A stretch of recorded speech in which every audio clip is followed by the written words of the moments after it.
ব্যর্থ হয়েছি। আপনাদের কাছে আমরা ক্ষমা প্রার্থী। কোন ডিপার্টমেন্টের কারণে কেন এই ব্যর্থতাটা এসছে তদন্ত করব। টেস্ট অভিষেকের 25 বছর পূর্তিতে ক্রীড়া সাংবাদিকদের নিয়ে একসঙ্গে কেক কাটা দাওয়াত দিয়েছিল বিসিবি।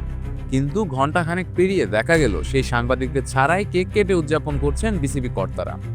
অনেকটা ডেকে এনে অপমান করার ঘটনায় এবার ক্ষমা চাইলেন খোদ বিসিবি সভাপতি আমিরুল ইসলাম বুলবুল। সাংবাদিকদের যথাযথ সম্মান তারা দিতে পারেননি তা স্বীকার করে নিয়ে বুলবুল বলেন, ভবিষ্যতে এমন ঘটনার পুনরাবৃত্তি আর ঘটবে না।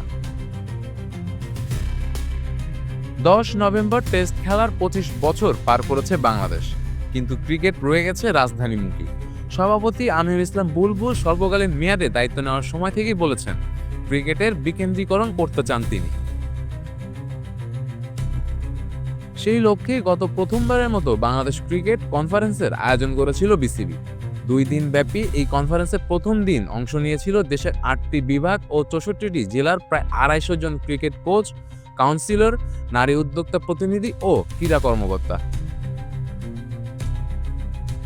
কনফারেন্সের প্রথম দিন শেষে সংবাদ সম্মেলনে বিসিবি সভাপতি আমিনুল ইসলাম বুলবুল বলেছিলেন, কনফারেন্সের দ্বিতীয় ও তৃতীয় দিনে সংবাদ সম্মেলনের আগে সাংবাদিকদের নিয়ে একসঙ্গে বাংলাদেশের টেস্ট অভিষেকের 25 বছর পূর্তি উদযাপন করবে বিসিবি। কিন্তু এমন ঘোষণা দেওয়ার পর যেন তা বেমালুম ভুলে গেলেন সভাপতি সহ সব কর্তারা। ঘড়ির কাঁটায় 1 ঘন্টা পেরিয়ে গেলেও বিসিবির পক্ষ থেকে কোনো ব্রিফই পায়নি অপেক্ষারত সাংবাদিকরা। তাদের বাইরে রেখে ভেতরে কেক কেটে উদযাপন করেন বিসিবির প্রতিনিধিরা।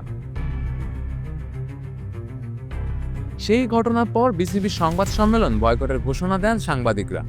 এমনকি ক্রীড়া উপদেষ্টা আসিফ মাহমুদ ও বিসিবি সভাপতি আমিরুল ইসলাম বুলবুল বাইরে এসে অনুরোধ করেও সাংবাদিকদের বয়কট প্রত্যাহার করতে পারেননি।